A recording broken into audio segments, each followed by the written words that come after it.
Edit Nia Bennett's single sentence made six-armed men choke back laughter while Matteo Romano stared directly at her. A silver espresso spoon stopped halfway to Matteo's cup. Around the 20-foot walnut conference table, nobody moved.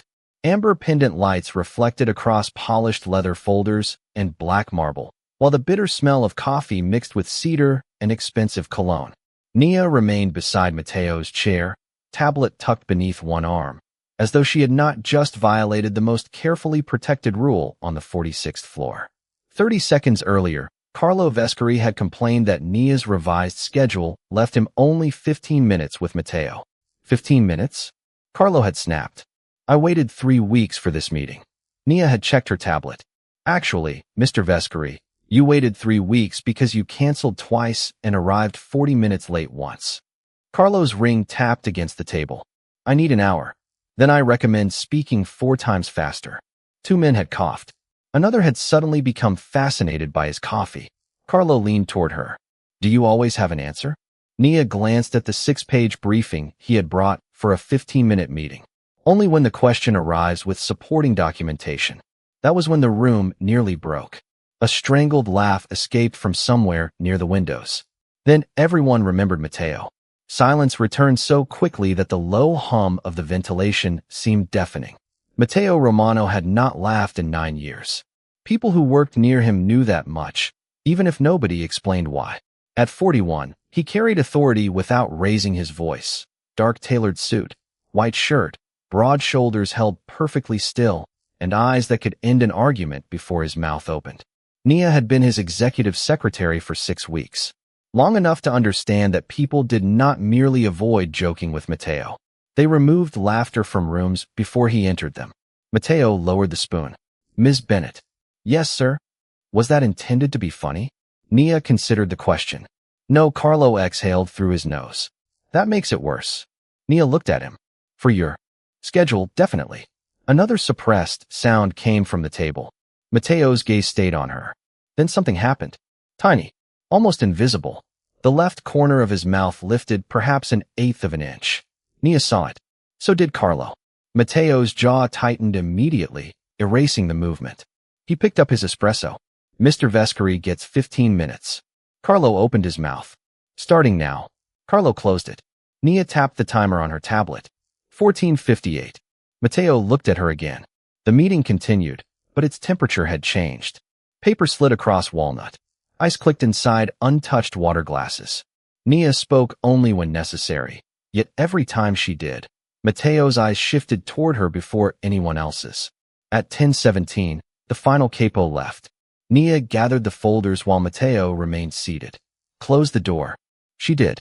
The latch clicked behind her. Did I overstep? She asked.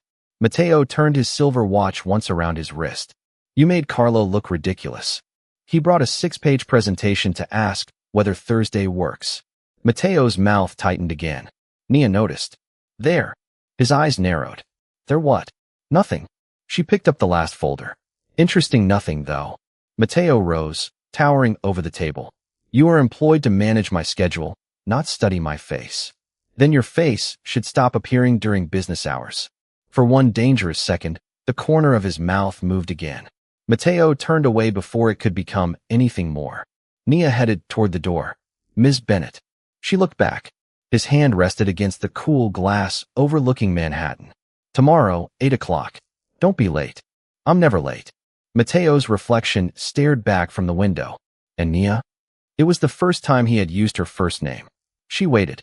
Whatever you almost made happen in this room today. His fingers tightened around the silver watch. Don't try it again. Nia stepped into the hallway. But before the door closed, she caught Matteo staring at his own reflection as if that almost smile had frightened him more than any enemy ever had. At 7:58 the next morning, Nia heard laughter vanish before Matteo even stepped off the elevator. 2 junior analysts had been standing near the reception desk beneath warm brass sconces, one holding a paper coffee cup while the other showed him something on a phone. Their laughter was soft but genuine, mixing with the hiss of the espresso machine and the clean citrus scent of freshly polished marble. Then the private elevator chimed.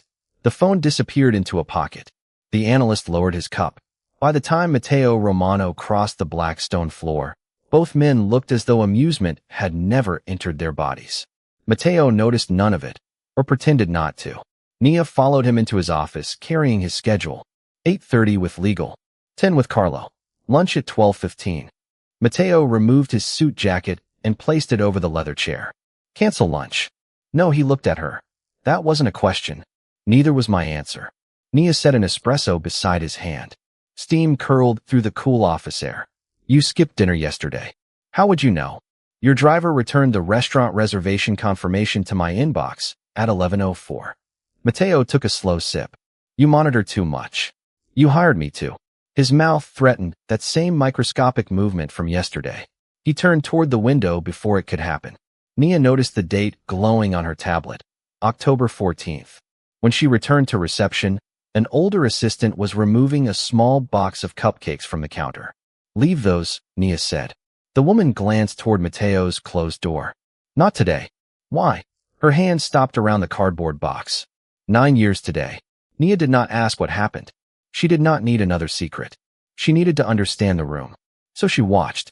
At 9:12, a courier made a harmless joke and apologized immediately when Matteo appeared. At 10:40, Carlo laughed loudly inside another office, then lowered his voice the instant Matteo crossed the hallway. At noon, someone quietly carried the cupcakes into the break room and shut the door. Matteo never ordered anyone to stop. That was worse. By 2:30, Nia had had enough. She walked into reception, opened the break room door, retrieved the cupcake box, and placed it back. On the main counter, vanilla and chocolate frosting scented the air. The older assistant stared at her. Nia, they're cupcakes. You don't understand. I understand perfectly. Nia removed one, peeled back the paper wrapper, and took a bite just as Matteo emerged from his office. The entire floor went still. Matteo's gaze traveled from Nia to the open box. What is this? Lunch, Nia said. That is not lunch. Neither is espresso, but you keep trying. Nobody moved. Nia picked up a second cupcake and held it toward him. Want one? Matteo stared at it as though she had offered him an unexploded device. No good. More for people who appreciate frosting. She handed it to the receptionist instead. The woman hesitated. Matteo saw that hesitation. His eyes moved across the silent floor, taking in lowered faces, hidden phones, hands suddenly busy with keyboards. For the first time, he seemed to see the machinery of silence operating around him. Why did everyone stop talking, he asked. Nobody answered. Nia wiped frosting from her thumb with a napkin. Because you walked out. Matteo looked at her. I didn't tell them to. You didn't have to. The elevator chimed behind them. No one turned. Matteo's silver watch caught the overhead light as he rotated it once around his wrist. Today is different. Apparently. You don't know why. No, Nia closed the cupcake box. And I'm not asking. That answer seemed to unsettle him more than curiosity would have. She returned to her desk and opened his calendar. Matteo stood in the middle of the floor for several seconds, surrounded by people waiting for permission to breathe. Then he made a decision. Ms. Bennett. Nia looked up. Matteo pointed toward the cupcake box. Put those back where you found them. The older assistant reached for it. Not the break room, Matteo said. His eyes remained on Nia. Here. He walked back toward his office, then stopped at the door. And nobody lowers their voice because I enter a room again. The floor remained silent. Matteo glanced over his shoulder. That was an instruction. Somewhere near reception, one nervous chuckle escaped. Matteo did not punish it. Nia watched him disappear into his office, understanding that she had not made the mafia boss laugh yet. But for the first time in 9 years, she had made him question why everyone else was afraid to. Edit Carlo Vescari shoved Nia's chair away from the table, and Matteo watched her pull it straight back. The chair's leather wheels hissed across black marble beneath the warm amber lights, while fresh espresso and cedar polish hung in the cool conference room air. Carlo dropped a thick folder onto the walnut surface. I need Romano from 2 until 4. Nia checked her tablet. He's unavailable. Move whatever's there. No, Carlo leaned closer. His gold ring clicked against the table. Maybe nobody explained how this works. You answer phones. You arrange cars. When I tell you to clear his schedule, you clear it. Nia looked toward Matteo. He sat at the head of the table, silver watch visible beneath his white cuff, saying nothing. Carlo noticed and smiled. See, Nia locked her tablet, walked around the table, and stopped beside Matteo's chair. Mr. Romano, did you authorize Mr. Vescari to override executive scheduling? No. Did you authorize him to remove appointments from your calendar? No, Nia nodded. Then she did something that made Carlo's smile disappear. She pulled out the empty chair immediately beside Matteo, the chair used for meeting coordination, and sat down. Good. Her tablet landed flat on the walnut with a clean snap. Then we'll solve this from here. Carlo stared at her. Get up. Nia opened the scheduling system. Your access request for 2 o'clock is denied. I wasn't requesting. That explains why it was so poorly formatted. Matteo's eyes shifted toward her. His mouth remained still, but his thumb stopped rotating the silver watch around his wrist. Carlo planted both palms on the table. You think sitting beside him makes you important? Nia tapped twice. Carlo's phone vibrated. He looked down. His 2 o'clock visitor clearance had disappeared. What did you do? Removed your secure floor access for the time you intended to occupy without authorization. Carlo looked at Matteo. You're letting her do this? Matteo lifted his espresso. Did she violate protocol? Carlo's nostrils flared. That's not the point. It is to me. Matteo took one slow drink. Porcelain touched the saucer with a soft click. Nia could feel the balance of the room change without anyone raising a voice. Carlo straightened. She's your secretary. Matteo looked at Nia, then back at him. Exactly. Which means when she speaks for my schedule, she speaks with my authority. Carlo's jaw tightened. Nia slid his folder back across the table. You have 11:30 tomorrow. 20 minutes. I need an hour. Then bring fewer pages. Somewhere near the windows, a man coughed into his fist. Matteo's mouth moved. Barely. Nia saw it again. Carlo did too. He gathered his folder and left without another word. The heavy door closed behind him, leaving only the low ventilation hum and the bitter trace of coffee. Nia rose from the chair. You could have stopped him sooner. Matteo's gaze followed her. You didn't need me to. That isn't the same thing. No, he turned his watch once. It isn't. Nia tucked the tablet beneath her arm. For the record, I wasn't trying to make you laugh. You keep saying that. Because apparently your face has independent ambitions. Matteo's eyes narrowed. That dangerous 1/8-inch movement appeared at the corner of his mouth. Nia pointed. There it is.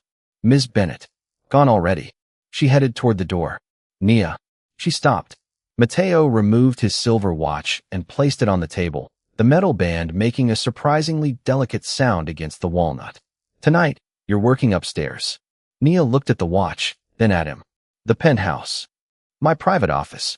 7 o'clock. Why? Matteo's fingers rested beside the watch. Because you keep looking at me like 9 years of silence is a problem you can schedule around. Nia held his gaze. Matteo pushed the watch toward the center of the table. Tonight, you may discover there are 30 seconds I cannot control. Edit at 7:23 that evening. The sound of a woman laughing from Matteo's old record player stopped him in the middle of a breath. Nia looked up from the dining table where 3 leather folders lay beneath a low amber lamp. The penthouse was warmer than the executive floor, scented with dark roast coffee, old wood, and the faint smoke of the fireplace burning across the room. Manhattan glittered beyond 46 stories of glass. Matteo stood beside a walnut cabinet, one hand still reaching for a document. The record player crackled again. A piano chord. Then that same recorded laugh, bright and brief. Matteo's fingers closed around the cabinet edge. Turn it off, he said. Nia crossed the room and lifted the needle. Silence fell except for the fireplace popping behind them and traffic humming far below. Matteo, we're working. He returned to the table. 3 steps. 4. Then stopped. His breathing had shortened. He tugged once at his white collar, looked toward the folders, and reached for his silver watch as if checking the time could restore order. Nia moved first. She caught his wrist before his fingers reached the clasp. Matteo's eyes snapped to hers. What are you doing? She removed the watch. Give it back. No, Nia. She pressed the side button. The display illuminated her face. 30 seconds. She set the timer and placed the watch on the table between them. Until that reaches 0, you're not Matteo Romano. His jaw tightened. That makes absolutely no sense. Good. Then you can stop trying to control it. Give me my watch. For 30 seconds, you're not the boss. You're not running a meeting. Nobody is waiting for an order. The timer began. 0:29. Matteo reached for it. Nia slid the watch across the walnut beyond his hand. Breathe. Do not order me around in my own home. 024. Then consider it an aggressively scheduled break. His stare could have emptied a conference room. Nia remained exactly where she was. The fire warmed one side of her face, while cool air leaked from the windows against the other. 019. Matteo drew one shallow breath. Deeper. You are enjoying this. Immensely. Another breath. This one reached lower. 014. His shoulders dropped slightly. Nia pointed toward the rough stone fireplace. Look at that. Matteo did. Now the glass. His eyes moved toward the windows. Now me. He looked back at her. 008. Nothing is happening to you right now. Nia said. This room is warm. The city is outside. I'm standing here. That's all. Matteo inhaled slowly. 003. The watch vibrated against the table. Neither of them moved. Nia stopped it. Matteo stared at the silver band. 30 seconds. You survived. Barely. My secretary stole my watch. Put it in the incident report. His mouth shifted. Not a smile, but close enough that Nia saw him suppress it. Matteo noticed her noticing. Don't. I didn't say anything. She pushed the watch toward him. He did not pick it up. Instead, he walked to the record player. The fire cracked behind him. His fingers hovered above the vinyl. That laugh belonged to my sister. Nia said nothing. Matteo lowered the dust cover with careful hands. Tomorrow morning. 8 o'clock. My office. For what? He turned. The hardness had returned to his face, but his watch remained on the table beside Nia. You keep treating these 9 years like something I chose. His gaze dropped briefly toward the silver band. Tomorrow I'm going to tell you exactly why you're right. At 8 the next morning, Matteo placed his silver watch between them and told Nia why he had sentenced himself to 9 years without laughter. Pale morning light spilled across the black marble floor, cold against the warm amber glow of his desk lamp, while 2 cups of espresso filled the office with the dark scent of roasted beans. Matteo remained standing behind his walnut desk. Nia sat opposite him, her tablet closed. Her name was Isabella, he said. His thumb traced the edge of the watch. My younger sister. Nia did not interrupt. She laughed at everything. Bad movies. Bad coffee. Especially me. A faint crackle came from the heating vent. Matteo looked toward the windows. The recording you heard last night was made at dinner. She was trying to teach me a song on the piano. Were you terrible? Nia asked. Spectacularly. The corner of his mouth threatened to move, then hardened. That was 9 years ago yesterday. Matteo picked up the espresso but did not drink. The next morning, Isabella asked me to cancel my meetings and spend the day with her. I told her I had responsibilities. His fingers tightened around the porcelain. She stole my watch. Nia glanced down at the silver band. That one. I'm starting to like her. Matteo almost reacted. Almost. Then his eyes lowered.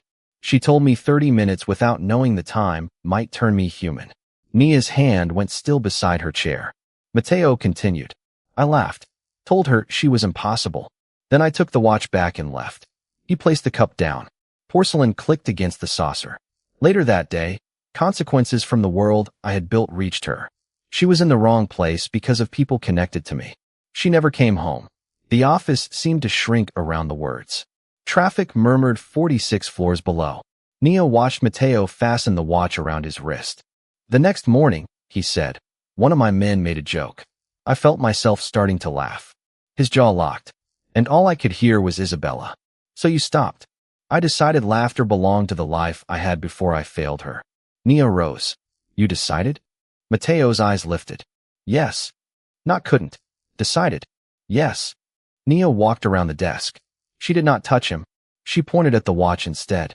And every morning for 9 years, you put that on. Matteo looked down. Yes. The thing she stole because she wanted 30 minutes of your life. His fingers stopped against the clasp. Careful, Nia. And you turned it into a prison clock. Matteo stepped away from her. You think one conversation gives you the right to define what happened? No. You just defined it yourself. His gaze sharpened. Nia held it. You didn't stop laughing because Isabella asked you to. You stopped because you needed punishment and nobody powerful enough existed to give you one. Matteo's palm flattened against the desk. Enough. Did Isabella ever tell you not to laugh again? Silence. Did she? No. Did she ask you to spend 9 years making everyone around you afraid to enjoy themselves? No. Then stop calling this loyalty. Mateo turned toward the window. His reflection looked rigid against the bright Manhattan skyline. You have no idea what it feels like to survive something you believe should have taken you instead. Nia picked up her tablet. Maybe not. She moved toward the door, then stopped. But I know what I saw last night. 30 seconds without your watch didn't erase Isabella.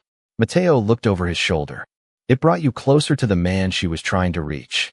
His hand moved to the silver band. Nia opened the door. Behind her came the soft metallic click of the clasp releasing. She turned. Mateo had removed the watch. He stared at it in his palm for several seconds, then set it on the desk. Tomorrow, he said quietly. Clear 30 minutes before the morning meeting. Nia's fingers tightened around the brass handle. For what? Mateo looked at the watch Isabella had once stolen from him, then at the secretary who had dared to steal it again. I'm going to find out whether 9 years is long enough. Edit the 30 minutes Nia cleared from Mateo's calendar lasted less than 4 before he tried to turn them back into work.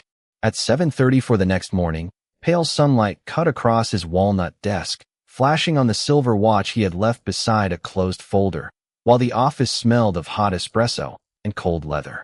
Mateo reached for the folder. Nia put her palm on it first. No, his fingers stopped. Move your hand. You asked for 30 minutes. I changed my mind. That took 4 minutes. Isabella would be disappointed. Mateo's eyes hardened. Do not use my sister to manage me. Nia withdrew her hand, reached into her blazer pocket, and placed her black access card beside his watch. Plastic clicked against metal. Then manage yourself. Mateo looked down. What is that? My access card. I can see that. Good. Saves time. She pushed it toward him. If my job is to make your punishment easier, you can have it back. Mateo rose slowly. The leather chair whispered across the marble. Yesterday you heard something I have told almost no one, and today you think that gives you authority over my life. No, your schedule gives me authority over 30 minutes. Common sense is free. Enough. Nia picked up the card, then set it down again with deliberate care. You wanted to find out whether 9 years was long enough. But the second the room got quiet, you reached for work. Mateo's hand closed around the folder. Work is what I do. Work is where you hide. His gaze snapped to hers. Outside the glass, Manhattan traffic murmured 46 floors below. Inside, the heating vent gave a dry metallic tick. You are my secretary, Mateo said. Exactly. Then act like it. Nia's chin lifted. Define that. Manage the calendar. Control access. Prepare meetings. Stop treating me like something you intend to repair. I don't intend to repair you. Could have fooled me. I intend to stop participating. Mateo went still. Nia pointed toward the closed office doors. Everyone out there learned to swallow laughter because you decided suffering was respect. I'm not doing it anymore. You don't get to decide what my grief means. No, but I decide what I help normalize. Mateo came around the desk. His shoes struck the cool marble and measured steps until only a few feet separated them. Then here is your choice. You remain my secretary, respect the boundaries of this position, and leave Isabella out of our conversations unless I bring her up. He glanced at the access card. Or you put that card in my hand and walk out. The espresso machine hissed in the adjoining room. Nia looked at his open palm. Then she picked up the card. Mateo's fingers waited. Nia clipped it back onto her belt. I'm staying. His hand lowered. Then we understand each other. Not even slightly. Mateo's jaw tightened. Nia stepped closer to the desk and opened the folder he had tried to reach. Your 8:30 meeting has 12 attendees. Carla will be there. So will every senior capo. I know my own meeting. Good. Because I'll be there too. Mateo stared at her. You always are. Not like tomorrow. Explain. Nia closed the folder again. No, a muscle moved in his cheek. You are testing the limits of my patience. That makes 2 limits we're testing this week. Mateo glanced involuntarily at the silver watch. Nia saw it. She took the watch before he could stop her and held it between them. The metal was cold against her palm. 30 seconds, she said. That was all Isabella wanted from you. Last night, it was all I asked. Mateo reached for it. Nia pulled her hand back.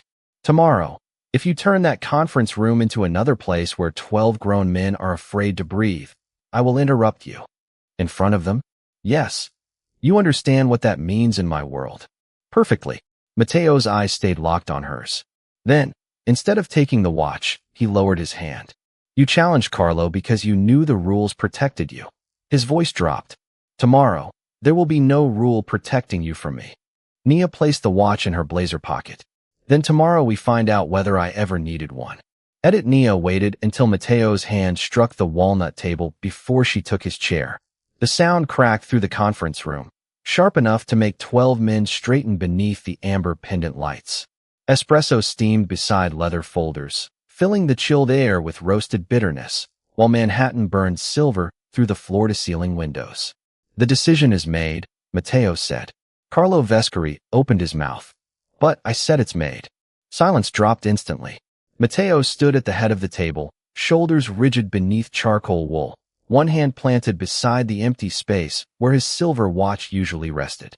Nia felt its weight inside her blazer pocket. Nobody laughed. Nobody shifted. Even the ice in Carlo's water glass seemed too loud. Mateo looked from one man to another, and Nia saw the same thing she had seen for 6 weeks, grown men shrinking themselves around him. Next item, Mateo said. Nia closed her tablet. No, Carlo's head snapped toward her. Mateo slowly turned. Excuse me. We're not moving to the next item. Mateo's eyes hardened. Nia. She reached into her pocket and removed the silver watch. The metal caught the amber light. A chair creaked somewhere down the table. Put that down, Mateo said. In a second. Now. Nia walked toward him instead. Carlo whispered. What the hell are you doing? She stopped directly in front of Mateo and unclasped the band. Something Isabella tried 9 years ago. Mateo's face changed.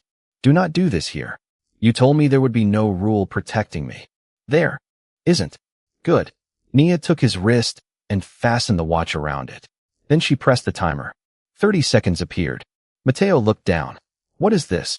Your new position. Nia stepped around him, pulled out his high-backed leather chair, and sat. The room seemed to lose oxygen. Carlo rose halfway. Nia, sit down. Carlo stared at her. Nia pointed toward his chair. You're wasting Secretary Romano's time.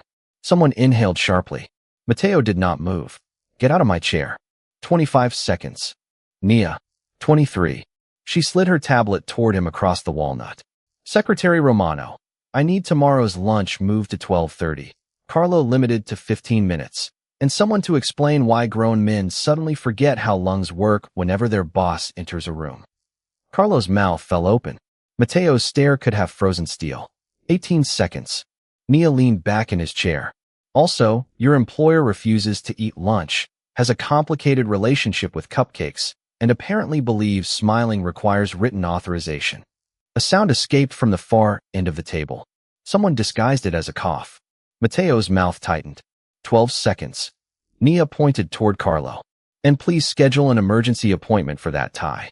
Carlo looked down at the purple silk covered in silver horseshoes. What's wrong with my tie? Nia turned to Mateo. Secretary Romano? His jaw flexed. Don't involve me.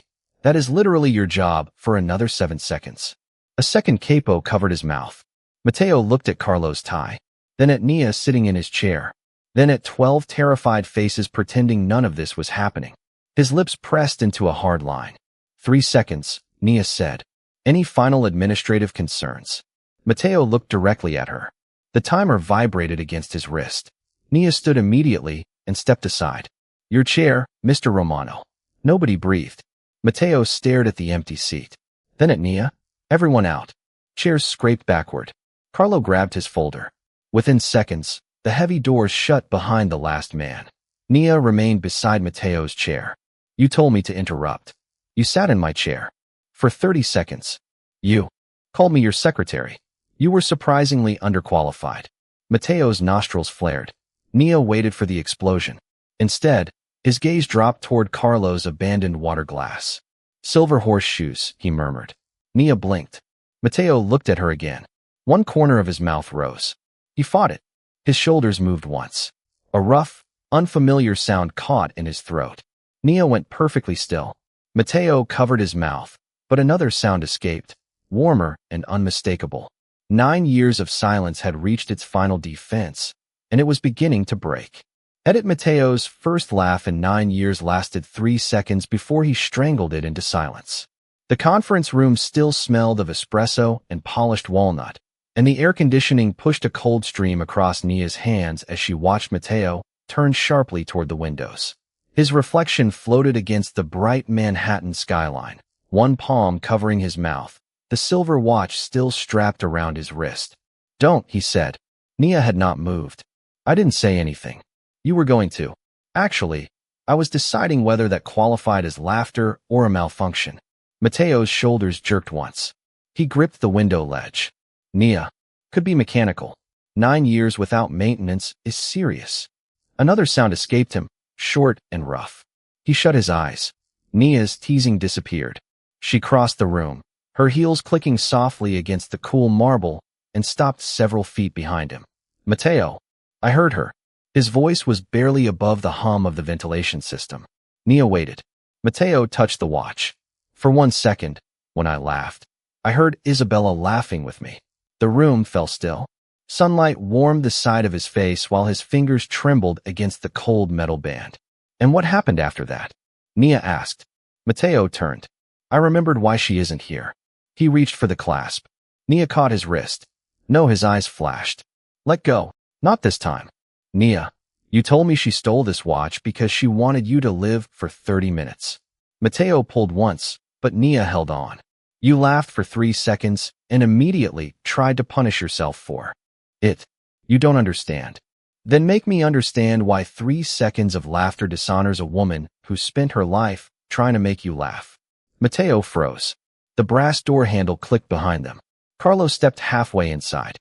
"Boss, the men are waiting downstairs." Mateo looked toward him, his face instantly returning to stone. 5 minutes. Carlo nodded, but his gaze flicked to Nia's hand around Mateo's wrist. "Everything okay?" Mateo opened his mouth. Nia released him. "No," Mateo said. Carlo stopped. Mateo looked down at the watch, then back at Nia. "But it will be." Carlo quietly closed the door. Mateo removed the watch. Nia expected him to place it on the table. Instead, he held it toward her. "Take it." She stared at his open palm. "Why?" "Because tomorrow is Isabella's memorial dinner." Nia slowly accepted the watch. The steel was warm now. "Every year, 12 people sit at my table," Mateo continued. "Nobody tells stories. Nobody plays music. Nobody laughs. We eat her favorite meal in complete silence because that is how I demanded she be remembered." Nia's fingers closed around the band. "Not tomorrow." Mateo's eyes narrowed. "What are you planning?" "Something unthinkable, apparently." "Nia, you gave me the watch. That was not permission to declare war. Then stop surrendering before I start." Mateo stepped closer. "Tomorrow night, my family and my senior men will be there. You will not turn Isabella into entertainment." Nia held his gaze.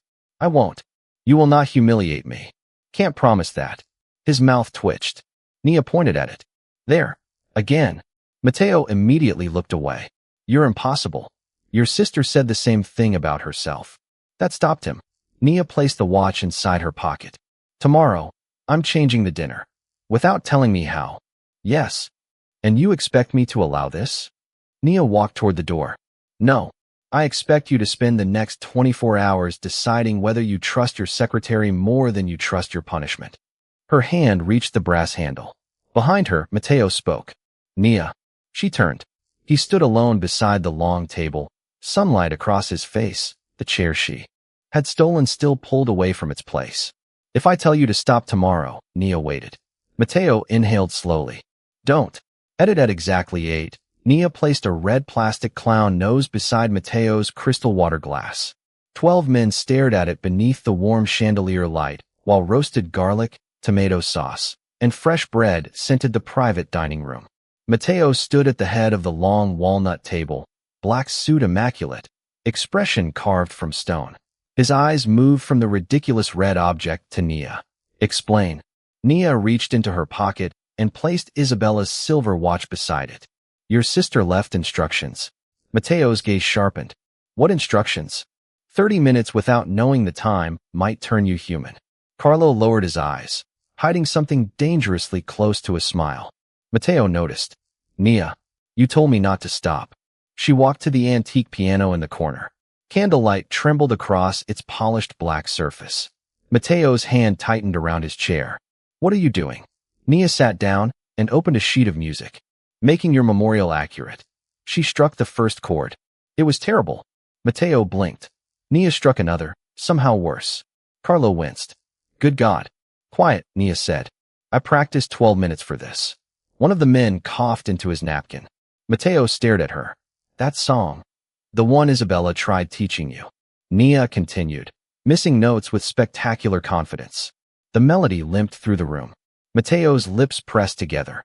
Nia stopped suddenly. Your turn. Absolutely not. Then the clown nose. Mateo looked at the red nose. You have lost your mind. Piano or nose? Neither. Those are the options. Carlo made the mistake of snorting. Mateo turned toward him. Carlo immediately studied his plate. Nia lifted the clown nose. Final answer? Put that thing down. Come take it. Mateo walked toward her, shoes clicking over polished hardwood. Nia held the nose behind her back. He reached left. She moved right. He stopped. She stopped. 12 men watched their boss being denied possession of a $3 piece of red plastic by his secretary. Nia. Mateo. Give it to me. Smile. No, then play. No, then say Isabella would have preferred this room silent. Mateo froze. The soft hiss of candles filled the pause. Nia lowered her hand. Say it. Mateo looked at the piano, then the watch, then the men who had spent years mourning according to his rules. She would have hated this dinner, he said. Carlos slowly raised his head. Mateo touched the piano's edge. She hated quiet rooms. Nia handed him the clown nose. Exactly. Mateo stared at it. Then, without warning, he put it on. Carlo choked on his water. Someone at the far end burst out laughing and immediately covered his mouth. Mateo looked down the table. Every face went rigid. Then Nia played the worst chord of the evening. Mateo's shoulders shook. He tried to stop it. He failed.